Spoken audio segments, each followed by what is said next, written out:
Semiconductor के lesson में कल यानी कि लास्ट क्लास में हम लोगों ने उसका इंट्रोडक्शन पढ़ा हुआ था और हमने देखा कि हमारी जो बेसिक स्टडी होगी वो सेमीकंडक्टर की जो होगी वो एलिमेंट्स पर होगी। और दो तरह के एलिमेंट्स हमने देखे कि जो सेमीकंडक्टर होते हैं, जर्मेनियम और सिलिकॉन, दोनों के हमने फिगर बना के देखे।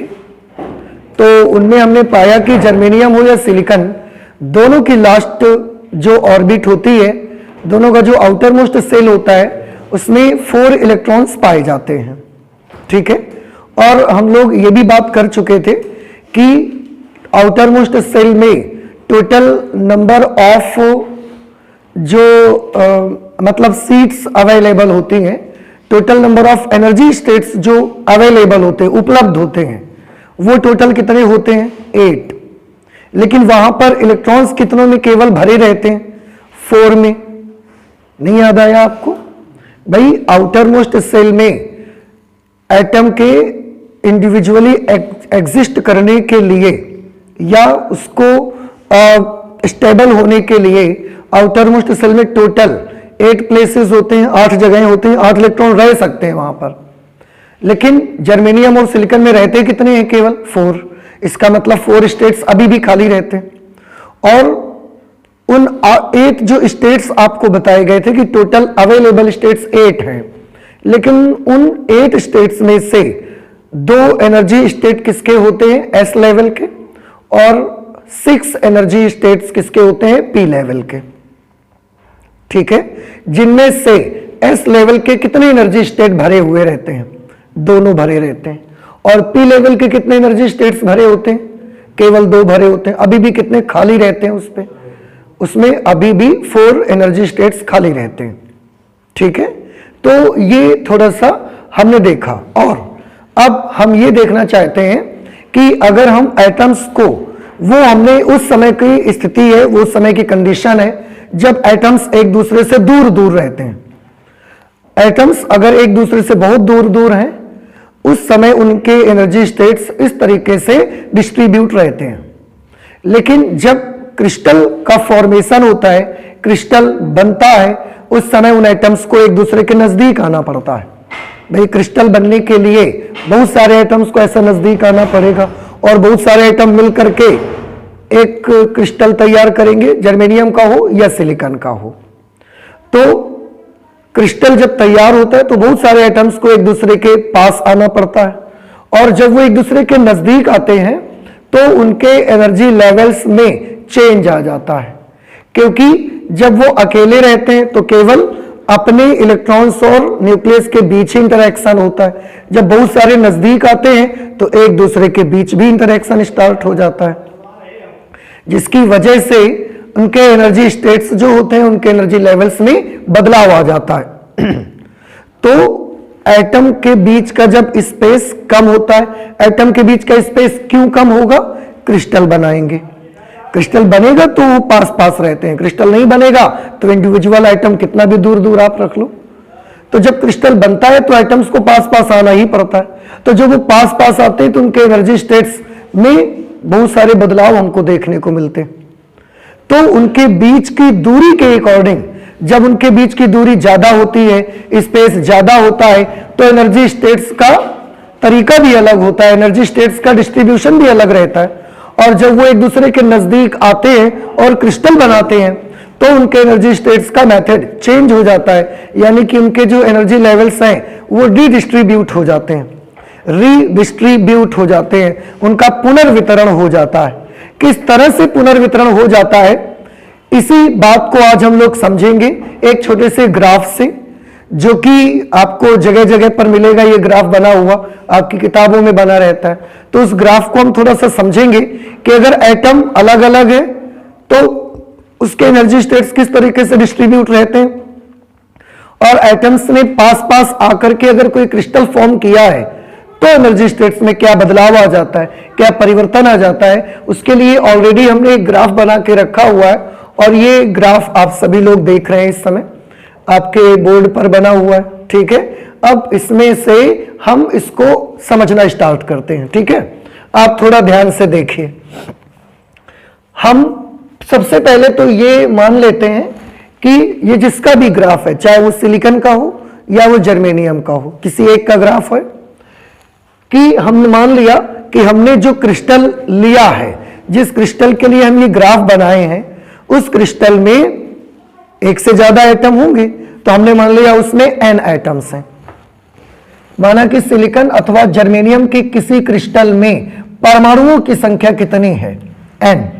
अब आप थोड़ा सा सोचकर बताइए, अगर एक एटम होता है, एक एटम, तो उसकी आउटर मोस्ट सेल जो होती है, उसकी जो बाहरी कक्षा होती है, उसमें टोटल कितने एनर्जी स्टेट्स अवेलेबल होते हैं? 8 एक में। तो हमारे पास कितने एटम है? n। तो हमारे पास आउटर मोस्ट सेल्स में टोटल कितने एनर्जी स्टेट्स अवेलेबल हैं? 8 मल्टीप्लाइड बाई n। समझ में आई कुछ बात? तो total energy states available, this will be 8 multiplied by n।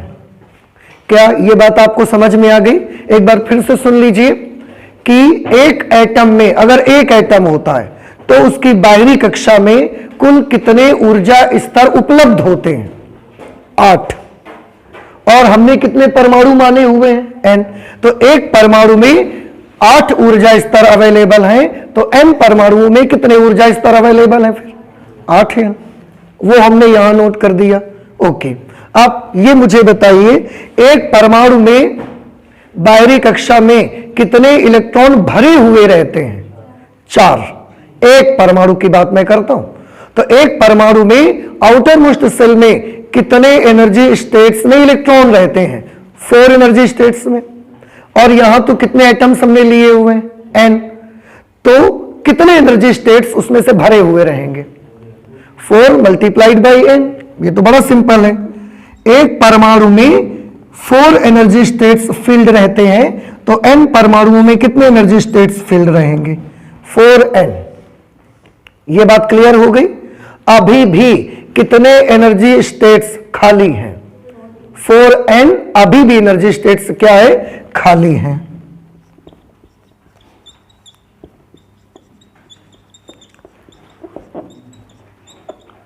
Total energy states vacant, खाली वाले कितने हैं जिनमें अभी भी कोई इलेक्ट्रॉन नहीं है? 4n एनर्जी स्टेट्स अभी भी खाली हैं। तो एक क्रिस्टल में n परमाणु है, उसमें कुल उपलब्ध ऊर्जा स्तर 8n है, कुल भरे हुए ऊर्जा स्तर उनमें से 4n है।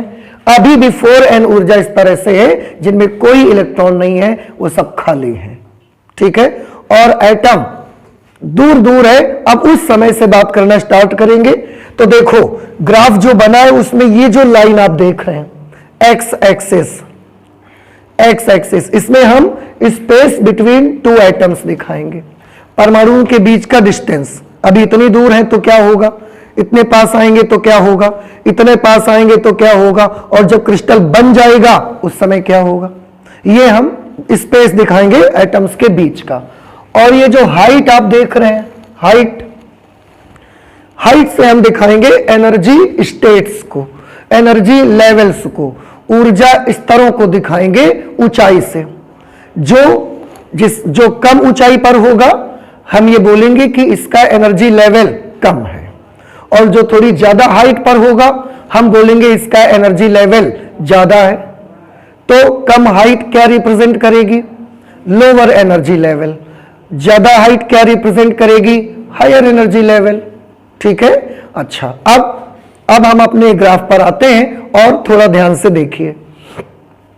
हमने मान लिया ये एस लेवल है एनर्जी का और ये है पी लेवल। ठीक है? अब थोड़ा ध्यान से देखिए, एस लेवल में कितनी जगहें होती हैं? 2 जगहें होती हैं, तो n एटम है तो 2n होंगी। 2n एनर्जी स्टेट्स अवेलेबल है इसमें। एस लेवल की एनर्जी की हाइट कम है और पी लेवल एनर्जी की स्टेट की हाइट देखो ज्यादा है। देख रहे हैं? एस एनर्जी लेवल नजदीक पड़ जाता है, कम हाइट है बस इतनी सी, और पी लेवल की हाइट ज्यादा है, यानी कि पी लेवल पे जो इलेक्ट्रॉन्स रहेंगे उनके पास ज्यादा एनर्जी है। ठीक है? अच्छा, इसके बाद एस लेवल जो होता है एनर्जी का, ऊर्जा स्तर जो हमारा S होता है उसमें 2n एनर्जी स्टेट्स उपलब्ध हैं। टोटल कितने हैं? 2n। आप यूं समझ लें कि टोटल 2n चेयर्स हैं उसमें, ठीक है। और वहां इलेक्ट्रॉन भरे कितने हैं? 2n electrons. तो हम ये कह सकते हैं कि और अभी एटम कैसे हैं? एटम अभी दूर दूर है, इतनी दूर है एटम। एक एटम यहां है, एक एटम यहां है। अब जब इतनी दूर हैं, एक दूसरे से काफी दूरी पर पड़ते हैं, तो इसका केवल अपने जो पार्टिकल्स हैं, इलेक्ट्रॉन है, न्यूक्लियस है, उसके साथ केवल एनर्जी बनेगी। इसका अपने इलेक्ट्रॉन और न्यूक्लियस के साथ केवल एनर्जी स्टेट्स बनेंगे। अभी इसका इसके साथ कोई इंटरेक्शन स्टार्ट नहीं हुआ है। हम ये मान लेते हैं कि इतनी दूर हैं कि इन दोनों का अपना अपना तो अस्तित्व है, लेकिन इनके बीच आपस में कोई फोर्स नहीं लग रहा है, इनके बीच आपस में कोई एनर्जी के लेवल्स नहीं बन रहे हैं, एनर्जी के डिस्ट्रीब्यूशन अभी नहीं हो रहे हैं। ये इतनी दूर है, इनका स्पेस अभी बहुत दूर है, देखिए बड़ी दूर दूर है। और उस वक्त केवल आप इतने ग्राफ को देखिए बस, ये जो डॉटेड लाइन है इसके इधर का ग्राफ अभी मत देखिए, केवल इसके राइट साइड का ग्राफ आप देखिए। तो हम क्या देखते हैं कि इसमें केवल दो ही प्रकार के लेवल वाले इलेक्ट्रॉन मिलेंगे आपको, या तो S लेवल के इलेक्ट्रॉन मिलेंगे और या तो फिर P लेवल के इलेक्ट्रॉन मिलेंगे। ऐसा कोई इलेक्ट्रॉन आपको नहीं मिलेगा जो इतनी हाइट का हो, जो इतनी हाइट का हो, इतनी हाइट का हो, इतनी इतनी इतनी, ऐसा कोई इलेक्ट्रॉन आपको नहीं मिलेगा। यानी कि जब एटम्स दूर दूर होते हैं तो इलेक्ट्रॉन्स के पास या तो S लेवल की एनर्जी रहती है या तो इलेक्ट्रॉन्स के पास P लेवल की एनर्जी रहती है।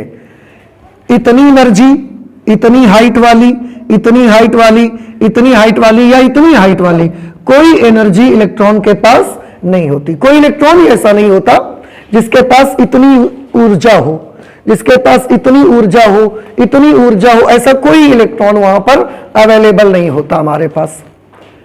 जो भी इलेक्ट्रॉन्स होते हैं, जितने भी इलेक्ट्रॉन्स हैं, टोटल कितने इलेक्ट्रॉन्स हैं? 4n। उन 4n में 2n इलेक्ट्रॉन्स ऐसे होते हैं जिनकी एनर्जी इस लेवल की होती है, बाकी 2n इलेक्ट्रॉन्स ऐसे होते हैं जिनकी एनर्जी इस लेवल की होती है।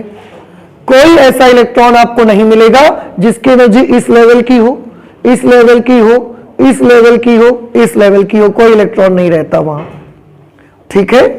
अच्छा, तो फिर से एक बार बताइए, S एनर्जी लेवल में टोटल स्टेट कितने हैं? 2n। उसमें भरे कितने हुए हैं? पूरे 2n भरे हैं। इसके बाद P एनर्जी लेवल की बात करें, अगर P एनर्जी लेवल में टोटल कितने एनर्जी स्टेट्स अवेलेबल है हमारे पास? 6n। और उसमें से भरे कितने हैं? 2n। अभी भी कितने खाली हैं? 4n खाली हैं, ठीक है। जैसे आप इसको ऐसे एग्जांपल ले सकते हैं, जैसे आप मूवी हाउस में जाते हैं, तो जब आप मूवी हाउस में मूवी देखने के लिए जाते हैं तो कुछ चेयर ग्राउंड फ्लोर पे भी पड़ी रहती हैं और कुछ चेयर ऐसा ऊपर की तरफ पड़ी रहती हैं, ऐसा बना करके, क्या बोलते हैं? बालकनी। मूवी हाउस में जाते हैं टाकीज में, उसको बालकनी बोलते हैं ना, ऊपर वाले को। हाँ, तो कुछ चेयर ग्राउंड फ्लोर पे पड़ी हुई हैं और कुछ चेयर कहां पड़ी हैं? बालकनी में पड़ी हुई हैं। ग्राउंड फ्लोर में कितनी चेयर पड़ी हुई है? 2n। ग्राउंड फ्लोर में कितनी चेयर पड़ी है? 2n। और भरी कितनी है? 2n। एक भी जगह यहां पर खाली नहीं है। बात समझ में आई? बालकनी में कितनी चेयर पड़ी हुई है? बालकनी में 6n चेयर्स पड़ी हुई हैं, लेकिन वहां की चेयर भरी कितनी है? केवल 2n भरी है। अभी भी वहां की कितनी चेयर खाली? 4n खाली है, लेकिन ग्राउंड फ्लोर की कोई भी सीट खाली नहीं है। बालकनी की 4n सीट्स खाली हैं। बात समझ आ गई? अच्छा, अब धीरे धीरे हम इन आइटम्स को पास लाते जाते हैं। क्यों? क्योंकि हमें तो क्रिस्टल फॉर्मेशन करनी है, क्रिस्टल बनाना है। अब क्रिस्टल बनेगा तो उनके आइटम्स को पास पास आना ही पड़ेगा, तो ये पास पास आना शुरू हुए। ये रीजन ए था, इसकी रीजन ए की बात आपको समझ आ गई। अब हम रीजन बी में आते हैं। तो ये एटम्स को हम थोड़ा पास पास ले आए, पास पास ले आए तो एटम्स को हम इतने नजदीक ले आए। जब एटम्स इतने नजदीक आने लगेंगे तो इनके बीच में इंटरेक्शन बढ़ना शुरू हो जाएगा। अब ये एक दूसरे पर भी फोर्स लगाना स्टार्ट कर देंगे। अगर इनके पार्टिकल्स एक दूसरे पर फोर्स लगाना स्टार्ट कर देंगे, एक दूसरे पर अगर इनके एटम्स या इनके पार्टिकल फोर्स लगाना स्टार्ट कर देंगे तो उस वक्त इनके एनर्जी लेवल में कुछ क्या आ जाएगा, बदलाव आ जाएगा। क्या बदलाव आया है, थोड़ा ग्राफ से देखने की कोशिश करिए। इससे पहले जब एटम दूर दूर थे, या तो उनके पास एस लेवल की एनर्जी थी या उनके पास पी लेवल की एनर्जी थी। इसके अलावा ना तो इससे ज्यादा वाली एनर्जी थी ना इससे कम वाली एनर्जी थी। ये वाले भी इलेक्ट्रॉन्स हमारे पास अवेलेबल नहीं थे। क्रिस्टल फॉर्मेशन के लिए हमने इनका स्पेस कम किया, इनके बीच का जो स्पेस अभी इतना बड़ा था वो स्पेस कम करके हमने बस इतना सा कर दिया, कम कर दिया। पास पास लाना पड़ेगा ना क्रिस्टल फॉर्मेशन के लिए, पास पास लाए, इनके बीच इनके पार्टिकल्स का इंटरेक्शन बढ़ेगा, एक दूसरे पर फोर्स अप्लाई करना स्टार्ट करेंगे, एनर्जी लेवल में बदलाव आ जाएगा। तो क्या बदलाव मिला, रीजन बी में दिखाएगा आपको। आप देखिए ये है रीजन बी, इतना रीजन आपको देखना है, इतना सा हिस्सा ग्राफ का देखिए, थोड़ा सा देखना स्टार्ट करें। इससे पहले सिर्फ ये वाली एनर्जी थी इलेक्ट्रॉन्स के पास, इससे थोड़ी ज्यादा वाली नहीं थी, इससे थोड़ी सी कम वाली भी नहीं थी। लेकिन जब इधर की तरफ आ गए तो देखो यहां पर अगर हम इसकी सीध में मिलाते हैं तो अब उन इलेक्ट्रॉन्स की एनर्जी थोड़ी सी ज्यादा भी हो गई, किसी की और ज्यादा हो गई, किसी की इतनी हो गई, और कुछ इलेक्ट्रॉन्स की एनर्जी क्या हो गई, देखो कम भी हो गई। देख रहे हैं ग्राफ में आप। तो जो इलेक्ट्रॉन स्पेस ज्यादा होने से जिन इलेक्ट्रॉन्स का एनर्जी लेवल पी लेवल का था, ना इससे थोड़ी ज्यादा एनर्जी वाले इलेक्ट्रॉन थे ना उससे थोड़ी कम एनर्जी वाले इलेक्ट्रॉन थे। स्पेस कम होने से हमने क्या देखा कि कुछ इलेक्ट्रॉन की एनर्जी इस पी लेवल से थोड़ा ज्यादा हो गई है, कुछ इलेक्ट्रॉन्स की एनर्जी इस पी लेवल से थोड़ी कम हो गई है। और एस लेवल में जो इलेक्ट्रॉन्स थे उनके साथ भी यही हुआ है, उनके साथ भी यही हुआ है कि जब स्पेस कम हुआ तो इनमें से कुछ की ऊर्जा देखो कैसी हो गई, कुछ की ऊर्जा बढ़ गई और कुछ की ऊर्जा कैसी हो गई, कम भी हो गई। इसका मतलब जब एटम्स के बीच का स्पेस कम होने लगा तो उनके जो इलेक्ट्रॉन्स हैं उन इलेक्ट्रॉन्स के एनर्जी लेवल्स में चेंज आना स्टार्ट हो गया। लेकिन अभी भी इतना गैप है इसमें, इस ऊर्जा के अभी भी कोई इलेक्ट्रॉन आपको नहीं मिलेंगे। यानी कि क्रिस्टल में अभी भी आपको ऐसा कोई इलेक्ट्रॉन नहीं मिलेगा जिसके पास इतनी एनर्जी हो, इतनी एनर्जी हो, इतनी एनर्जी हो, इतनी एनर्जी हो। हालांकि स्पेस के कम होने से एनर्जी लेवल्स में चेंज आया, लेकिन इतना चेंज भी नहीं आया कि इस लेवल्स की एनर्जी मिलने लगे आपको। अभी इस लेवल के कोई इलेक्ट्रॉन उसके पास नहीं, लेकिन स्पेस कम होने से हमने देखा कि कुछ इलेक्ट्रॉन्स की एनर्जी पी लेवल से बढ़ के ऊपर हो गई और कुछ की पी लेवल से घटकर थोड़ा सा कम हो गई है। यहां एस लेवल वालों के इलेक्ट्रॉन जो थे उनमें से कुछ की ऊर्जा बढ़ गई है और कुछ की ऊर्जा कम हो गई है। क्या ये रीजन बी का हिस्सा आपको समझ में आया, क्या दिखाना चाहता है आपको, समझ आया? और ये एनर्जी लगातार क्या होती जा रही है, कुछ इलेक्ट्रॉन्स की एनर्जी बढ़ते जा रही है। आप यहां पर आके देखो अगर इसी को, तो कुछ की एनर्जी इतनी बढ़ गई है और कुछ इलेक्ट्रॉन्स की एनर्जी इतनी घट गई। टोटल कितने इलेक्ट्रॉन्स है, 2n है ना, तो उन 2n में से कुछ की एनर्जी बढ़कर इतनी हो, कुछ की कम भी हो गई है। ऐसा यहां पर भी कुछ की एनर्जी बढ़ गई है और कुछ इलेक्ट्रॉन्स की एनर्जी कम हो गई है। ये स्पेस के घटने से ऐसा होने लगा। तो ये रहा हमारा रीजन बी। हम एटम्स को और नजदीक लाए, क्योंकि हमें तो क्रिस्टल बनाना है। हम तो एटम को तब तक नजदीक लाएंगे जब तक ये ऐसा बिल्कुल नहीं आ जाते, एक दूसरे में ऐसा जुड़ नहीं जाते, तब तक हम पास में लाएंगे। तो इन एटम्स को और नजदीक लाया गया। एटम्स को और नजदीक लाया गया, इतना नजदीक ला दिया गया अब एटम्स को। एटम्स के बीच का स्पेस अभी इतना था, अब एटम्स जब इतने नजदीक आ गए, अब एनर्जी के लेवल्स में क्या दिख रहा है हमको, क्या फर्क महसूस हो रहा है। तो देखो अब रीजन सी को चेक करिए आप, ये है रीजन सी, ये वाला देख रहे हैं बेटा, रीजन सी ये लिखा हुआ है। तो हमने जब एटम्स को और नजदीक कर दिया, इतना इतना पास में कर दिया, उस वक्त एनर्जी लेवल्स में किस तरह से बदलाव आया, थोड़ा ध्यान से देखिएगा। अगर मैं और यहां तक भी इसको बढ़ा लूं, तो अब जो पी लेवल में जितने इलेक्ट्रॉन्स थे, उनमें से कुछ की ऊर्जा घटते घटते घटते घटते यहां तक आ गई, और एस लेवल वालों में से कुछ की ऊर्जा बढ़ते बढ़ते देखो यहां तक आ गई। बात समझ में आई? पी लेवल वालों में से कुछ इलेक्ट्रॉन्स की ऊर्जा घटते घटते यहां, और एस लेवल वालों में से बढ़ते बढ़ते यहां आ गई, यानी कि एस लेवल के कुछ इलेक्ट्रॉनों की ऊर्जा बढ़ते बढ़ते और पी लेवल के कुछ इलेक्ट्रॉनों की ऊर्जा घटते घटते आपस में मिक्सअप हो गए, यानी कि ऊर्जाएं बराबर हो गई हैं उनकी।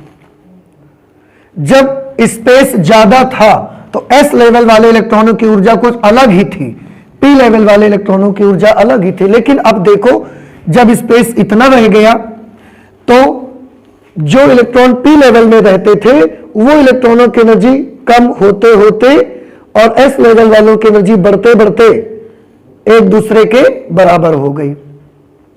ये बात नहीं समझ में आई आपको? ग्राफ से नहीं समझ आ रहा है? ये आ रहा है ना भाई? आप देखो ना, यहां पर ग्राफ गैप था, देखो यहां पर मैं इससे आपको दिखाता हूं। यहां पर ये गैप इतना बड़ा था, देखिए था, इस एनर्जी का कोई इलेक्ट्रॉन आपको नहीं मिलता था। यहां पर जब आए तो गैप धीरे धीरे क्या होने लगा, कम हो रहा है। अब हमको कुछ इलेक्ट्रॉनों की ऊर्जा घट भी रही है और कुछ की बढ़ भी रही है, पी लेवल में भी और एस लेवल में भी। गैप यहां पर जब आ रहे थे तो गैप लगातार घटते गया घटते गया।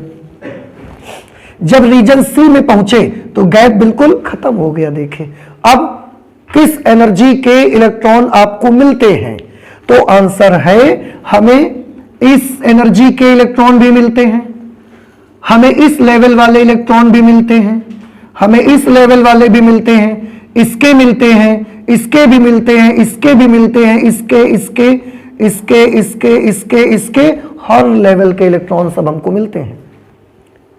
पहले क्या था?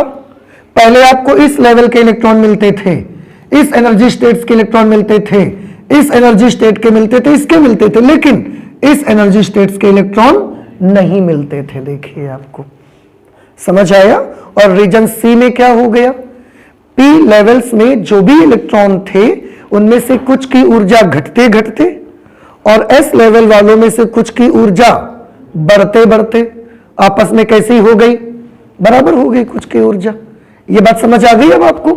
तो ये इतने इलेक्ट्रॉन्स की, अब बताइए क्या कोई ऐसा गैप है जिस ऊर्जा का इलेक्ट्रॉन आपको नहीं मिल रहा है? अब तो यहां से लेकर यहां तक में एनर्जी का कोई ऐसा गैप नहीं बचा जिसका इलेक्ट्रॉन हमको ना मिलता हो। पहले इस लेवल की एनर्जी के इलेक्ट्रॉन मिलते थे, इस लेवल वाली एनर्जी के इलेक्ट्रॉन मिलते थे, लेकिन इस बीच वाली लेवल वाले इलेक्ट्रॉन्स नहीं मिलते थे, यहां पर भी नहीं मिल रहे थे। लेकिन रीजन सी में जब आए, यानी कि जब एटम्स को हमने इतना नजदीक कर दिया, तो हमने देखा कि अब हमको कुछ इलेक्ट्रॉन इस ऊर्जा स्तर के भी मिलते हैं, कुछ इलेक्ट्रॉन्स की एनर्जी इतनी भी है, कुछ की इतनी भी है, कुछ की इतनी भी है, कुछ की इतनी भी है, कुछ की इतनी भी है, इतनी भी है, इतनी भी है, इतनी भी है। कोई गैप नहीं रहा, हर एनर्जी के हमको इलेक्ट्रॉन्स मिल रहे हैं अब। और ऐसा कैसे पॉसिबल हुआ? ऐसे पॉसिबल हुआ कि क्रिस्टल के फॉर्मेशन के लिए हम एटम्स को पास ला रहे थे, और पास लाने में एनर्जी लेवल में बदलाव आया। एनर्जी लेवल में बदलाव कुछ ऐसा आया कि पी एनर्जी लेवल वाले कुछ इलेक्ट्रॉन्स की ऊर्जा घटी और एस लेवल वाले कुछ इलेक्ट्रॉन्स की ऊर्जा बढ़ी, और दोनों एक दूसरे के बराबर हो गई, मिक्सअप हो गए। फिर अब लेकिन क्या क्रिस्टल बन गया? आंसर है अभी क्रिस्टल तो नहीं बना। क्रिस्टल कब बनेगा? जब सारे के सारे एटम्स ऐसा एक दूसरे में जुड़ जाएंगे। तो क्रिस्टल नहीं बना और पास लाओ, तो हम और पास लाए एटम्स को पास लाए, और हम एटम्स को पास लाके अब हमने क्रिस्टल बना दिया। देखो एटम पास आ गए, अब इससे ज्यादा तो पास नहीं आ सकते ना, इससे ज्यादा तो पास नहीं आ सकते, तो आप भी जानते हो। ऐसा अगर एक एटम ये है, एक एटम ये, दोनों ऐसे आएंगे तो अब इससे ज्यादा घुस तो नहीं जाएंगे ना एक दूसरे में, तो अब इससे ज्यादा तो नजदीक नहीं आ सकते, तो क्रिस्टल फॉर्मेशन होगा। तो ये उनके बीच का एक्चुअल स्पेस है, एक्चुअल स्पेस क्रिस्टल के भीतर, एक दूसरे में से घुस तो नहीं जाते ना ये, तो ये एक्चुअल स्पेसिंग है उनके बीच की।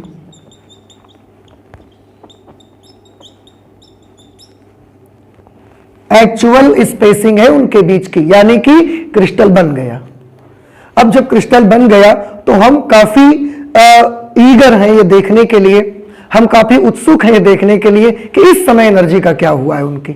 जो इलेक्ट्रॉन्स हमारे पास थे, जिनके पास शुरू में जब एटम्स दूर दूर थे तो केवल 2 ही लेवल की एनर्जी थी, अब हम देख रहे हैं कि हर लेवल की एनर्जी इलेक्ट्रॉन्स, हर एनर्जी लेवल वाले इलेक्ट्रॉन्स हमको मिलने लगे।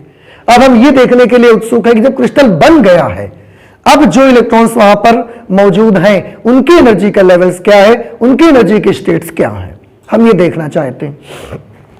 तो हमको ये ग्राफ मिला, इस जगह पर आकर ये ग्राफ देखना है, रीजन डी, ये ग्राफ मिलता है।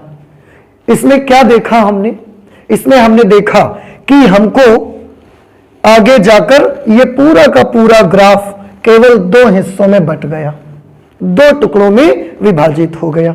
एक ये वाला हिस्सा, ये वाला, और दूसरा ये वाला हिस्सा। मतलब या तो जब क्रिस्टल बनेगा, बन जाएगा, तो या तो जो इलेक्ट्रॉन्स मिलेंगे उनकी एनर्जी का लेवल ये होगा, ये होगा, ये होगा, ये वाला, ये वाला, ये वाला, ये वाला, ये वाला, ये वाला होगा। जो भी जितने भी इलेक्ट्रॉन्स आपके पास थे, कितने इलेक्ट्रॉन्स थे आपके पास, 4n। उन 4n इलेक्ट्रॉन्स में से कुछ की एनर्जी ये वाली हो सकती है, और कुछ की एनर्जी या तो ये वाला लेवल होगा, या ये वाला लेवल होगा, ये वाला, ये वाला, ये वाला, ऐसे एनर्जी लेवल हो सकते हैं। हमने देखा कि हमको बीच में इतनी जगह पर, यानी कि इस ऊर्जा वाला कोई इलेक्ट्रॉन मिला ही नहीं। तो ये सब हमने इलेक्ट्रॉन को नहीं बोला कि तुम अपने आप को ऐसा डिवाइड कर लो कि थोड़े इधर चले जाओ, थोड़े उधर चले जाओ, हमने इलेक्ट्रॉन को नहीं बोला।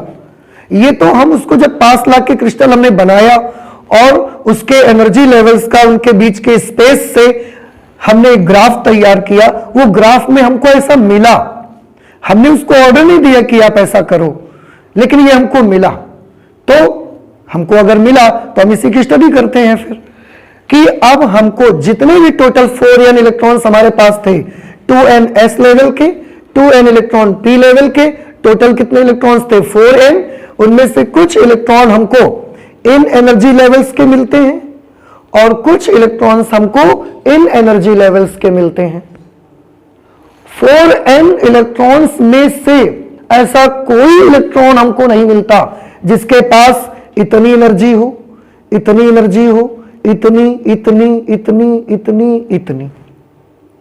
ऐसा कोई इलेक्ट्रॉन मिलता ही नहीं हमको, और ये काफी चौंकाने वाली चीज है। अब तो कैसे काफी चौंकाने वाली बात है। बीच में हमने क्या देखा, जब इतने पास आए थे एटम्स, कि हमको सभी एनर्जी लेवल के इलेक्ट्रॉन मिल रहे थे। पता नहीं कब इन्होंने कैसा क्या किया, किस तरीके का इनका एनर्जी का रीडिस्ट्रीब्यूशन हुआ, हमें नहीं मालूम। उनके बीच एनर्जी का पुनर्वितरण किस तरीके का हो गया कि उनमें जब पूरे क्रिस्टल बन गया और हम पूरे क्रिस्टल में ढूंढ रहे हैं इलेक्ट्रॉन्स को, तो या तो उनमें से जो 4n इलेक्ट्रॉन्स टोटल हैं, तो या तो वो इलेक्ट्रॉन हमको इस एनर्जीज के मिलते हैं, या तो वो इलेक्ट्रॉन्स हमको इन एनर्जीज के मिलते हैं। अब हम यहां पर ढूंढ रहे हैं इलेक्ट्रॉन को, एक भी इलेक्ट्रॉन हमको नहीं मिलता।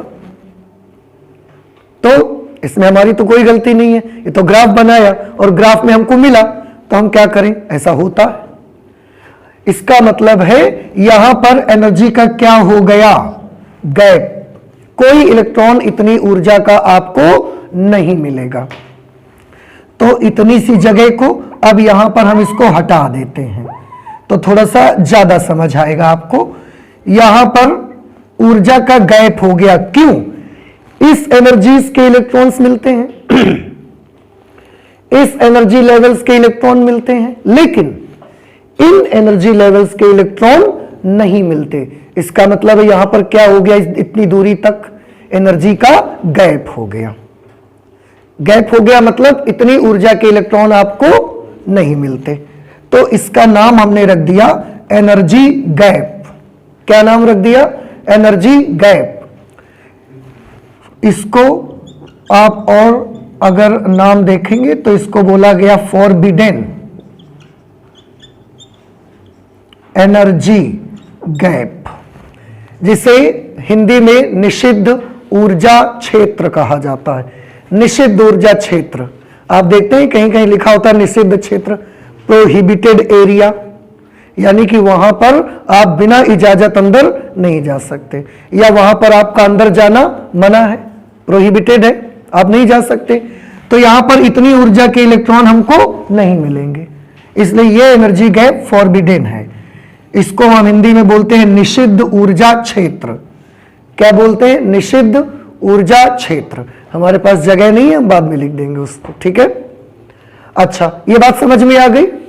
अब आप खुद देखिए, जब एटम्स दूर दूर थे तब उनके एनर्जी के लेवल्स देखिए, केवल s लेवल के और p लेवल के इलेक्ट्रॉन्स मिलते थे।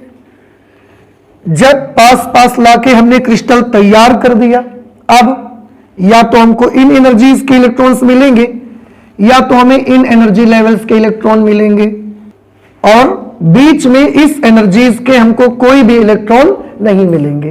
तो ये एनर्जी गैप हो गया। तो अब खुद ये मुझे बताएं आप कि जो एनर्जी का स्टेट्स, जो एनर्जी का डिस्ट्रीब्यूशन उनमें पहले था, क्या अभी भी वैसा ही एनर्जी का डिस्ट्रीब्यूशन है?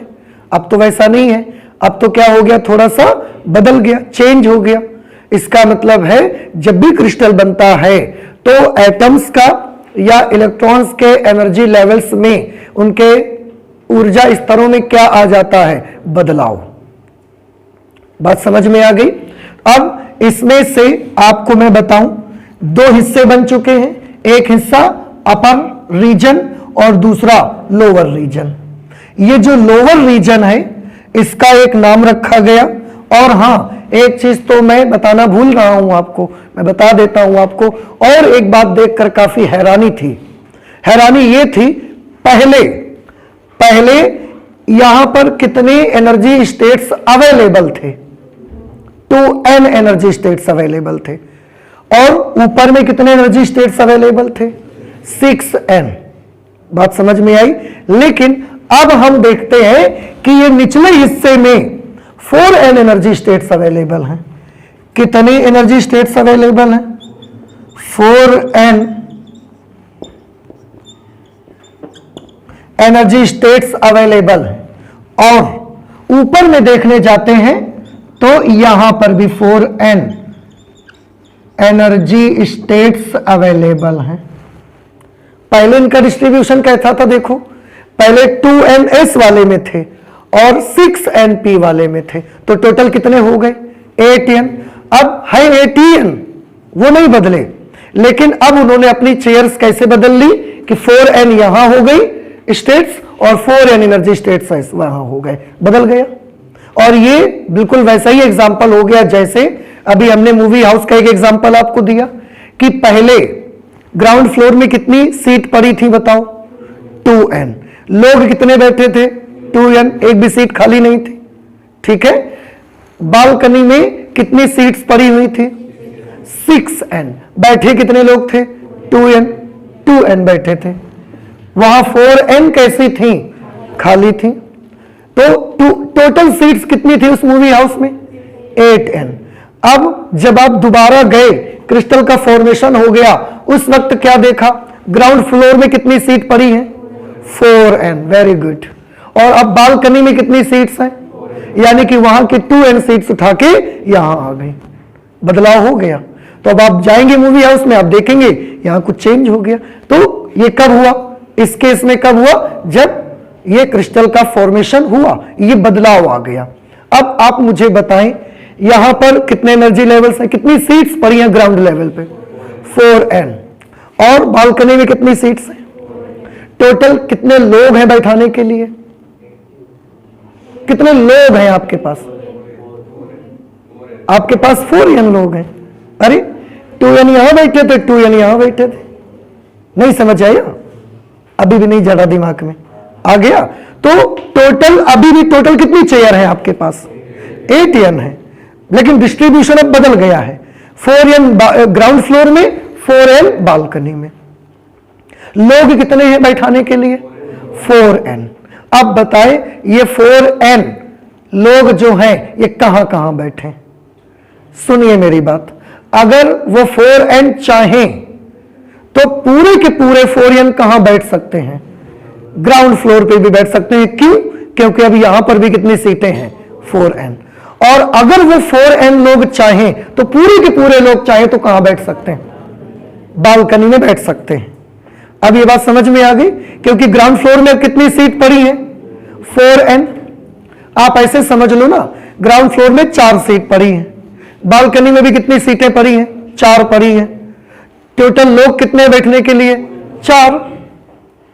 तो ये कहां बैठेंगे, चाहे तो 2 यहां रहे, 2 ऊपर रहे, 1 रहे, 3 ऊपर रहे, जो मर्जी। और अगर चाहे तो 4 के चारों ग्राउंड फ्लोर पे भी बैठ सकते हैं, और चाहे तो 4 के चारों बालकनी में भी रह सकते हैं। अब वही चीज इसमें अप्लाई करिए। यहां पर कितने एनर्जी स्टेट्स हैं टोटल, 4n एनर्जी स्टेट्स। यहां पर कितने एनर्जी स्टेट्स हैं total, 4n energy states. Total electrons कितने हैं आपके पास, 4n इलेक्ट्रॉन्स हैं। अगर वो चाहे तो पूरे के पूरे 4n यही बैठ जाए तो ये खाली हो जाएगा, बात समझ में आई। और अगर वो चाहे पूरे के पूरे 4n कि हम यहां बैठेंगे तो लोग यहां भी रह सकते हैं, उस समय ये वाला रीजन खाली रह जाएगा। और अगर उनमें से कुछ का मन है कि हम कुछ लोग यहां रहेंगे, कुछ लोग यहां रहेंगे, तो ये भी हो सकता है। मतलब अब ये बंधन नहीं है। पहले क्या था, यहां पर 2n स्टेट्स थे हमारे पास और लोग हमारे पास 4n थे, तो टोटल अगर चाहे भी कि हम यहां बैठ जाए तो वो नहीं बैठ सकते थे। आधे यहां बैठने पड़े, आधे ऊपर बैठने पड़े, उनको ये करना पड़ा। ये बात अब समझ आ गई, ओके। अब हमने देखा यहां पर एक ऐसा पट्टी टाइप की ये बन गई है, यहां पर भी ऐसा पट्टी टाइप की ये बन गई है। हमने पट्टी को अंग्रेजी में क्या बोलते हैं, बैंड। पट्टी को अंग्रेजी में क्या बोलते हैं, बैंड बोलते हैं। आप लड़कियां बालों में लगाती हैं, हेयर बैंड। आप हाथ में बांधते हैं तो फ्रेंडशिप बैंड, ऐसे बहुत सारे बैंड आते। तो ये भी एक पट्टी टाइप की बन गई, यहां पर भी एक पट्टी टाइप की बन गई है, तो ये बैंड बन गए। इनका नाम हमने रखा, ये जो लोअर रीजन था, लोअर बैंड है, इसका हमने नाम रखा है वैलेंस बैंड। इसका क्या नाम रखा गया है, इसका नाम रखा गया है वैलेंस बैंड। और जो ऊपर वाला ये बैंड पट्टी बन गई है, इसका नाम हमने रखा है कंडक्शन, कंडक्शन बैंड, संयोजी बैंड। और इसका नाम क्या पड़ा, चालन बैंड। और बीच में किसी भी ऊर्जा का कोई इलेक्ट्रॉन हमको नहीं मिला, इसलिए इसका नाम रख दिया निषिद्ध ऊर्जा क्षेत्र, फॉरबिडेन एनर्जी गैप। ये बात समझ में आ गई आपको। अच्छा, अब अगर इतना समझ में आ गया तो हम आगे की अपनी जो भी स्टडी है वो केवल इतने से फिगर में करेंगे बस।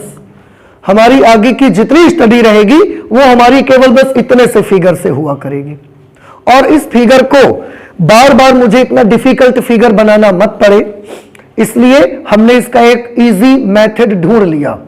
क्या इजी मेथड ढूंढ लिया, फिर से मैं बताऊं, आगे की जितनी भी स्टडी हमारी रहेगी हम इधर वाला ग्राफ छोड़ देंगे, इधर वाला ग्राफ छोड़ देंगे। क्यों, क्योंकि इससे पहले भी क्रिस्टल नहीं बना था और यहां क्रिस्टल बना हुआ है, तो यही की हम बात करेंगे।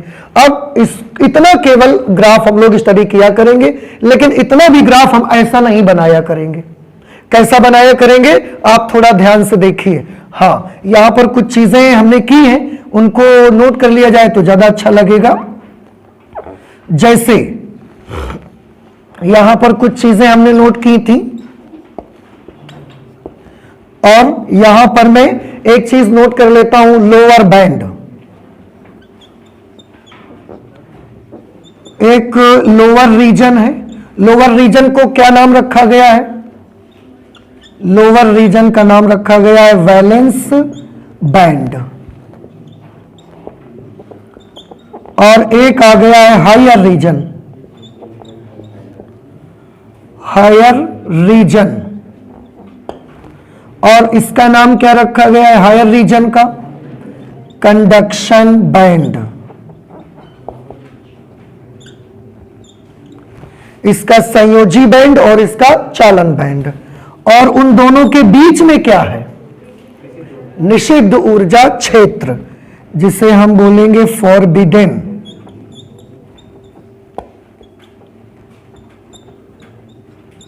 फॉरबिडेन एनर्जी गैप, निषिद्ध ऊर्जा क्षेत्र। ठीक है। अच्छा, अब जैसे कि मैंने बोला, हमारी आगे की जितनी भी स्टडी होगी वो बस इतने से हिस्से से होगी, और बार बार ऐसा हिस्सा अगर हम डिफिकल्ट बनाना पड़ेगा तो हमको प्रॉब्लम होगी। तो हमने इसको ऐसा नहीं बनाया, हमने इसका तरीका चेंज कर दिया जो आसान हो बनाने में और हमें ज्यादा वक्त ना खर्च करवाए। तो हम जानते हैं कैसा हिस्सा बनाने लगे। देखिए, हमने उसके लिए ऐसे हिस्से बना दिए, इस तरीके से हम ग्राफ को बनाना स्टार्ट कर दिए। ऐसे ऐसा हमने बनाना शुरू कर दिया। यही वाला बनाएंगे, लेकिन उसको तरीका थोड़ा सा बदल दिया। आप देख लीजिए क्या मतलब निकला इसका। यहां पर कुछ एनर्जी लेवल्स यहां पर ऐसे मिलेंगे आपको। वही फिगर मैंने यहां पर उठा के बना दिया। ये जो हमने बनाया है, ये वाला, ये हमने क्या बनाया है बताइए? ये हमने बनाया है वैलेंस बैंड। ठीक है, ये हमने बनाया है वैलेंस बैंड। हिंदी में इसको क्या बोला जाएगा? हिंदी में इसको कहेंगे संयोजी बैंड। ठीक है। और कितने एनर्जी स्टेट्स हैं यहां पर? 4 एनर्जी स्टेट्स।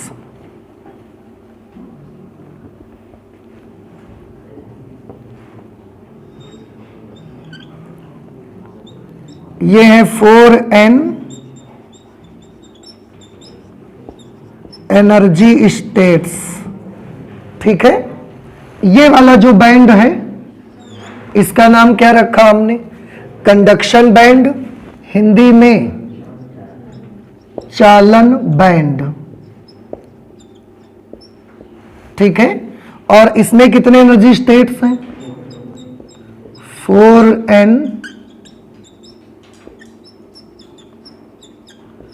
एनर्जी स्टेट्स यहां पर भी है। ये बीच वाला हिस्सा क्या है? ये बीच वाला हिस्सा जो है, ये एनर्जी का गैप है। इतनी ऊर्जा का कोई भी इलेक्ट्रॉन आपको नहीं मिलेगा, तो इसको हम बोलते हैं निषिद्ध ऊर्जा क्षेत्र, जिसे अंग्रेजी में क्या कहा जाता है? अंग्रेजी में कहा जाता है फॉरबिडेन एनर्जी गैप। ठीक है। तो अब आगे से जो हम अपना फिगर बनाया करेंगे वो ऐसा पूरा नहीं बनाएंगे, क्योंकि हमें केवल इतने से फिगर की जरूरत है। इसलिए हम इसको ऐसा बड़ा इजी वे में बस इस तरीके से बना के शो किया करेंगे। कुछ बात समझ में आई? ठीक। अच्छा, अब इसमें से एक दो बातें हैं। जैसे एक दो बातें हैं कि यहां पर कौन से इलेक्ट्रॉन रहेंगे और यहां पर कौन से इलेक्ट्रॉन रहेंगे। संयोजी बैंड के जो इलेक्ट्रॉन होंगे वो यहां होंगे, चालन बैंड के जो इलेक्ट्रॉन होंगे वो यहां पर होंगे। ठीक है। क्या फिर से मैं एक बार पूछना चाहता हूं कि ये ग्राफ आपको समझ आ गया? क्लियर है ना?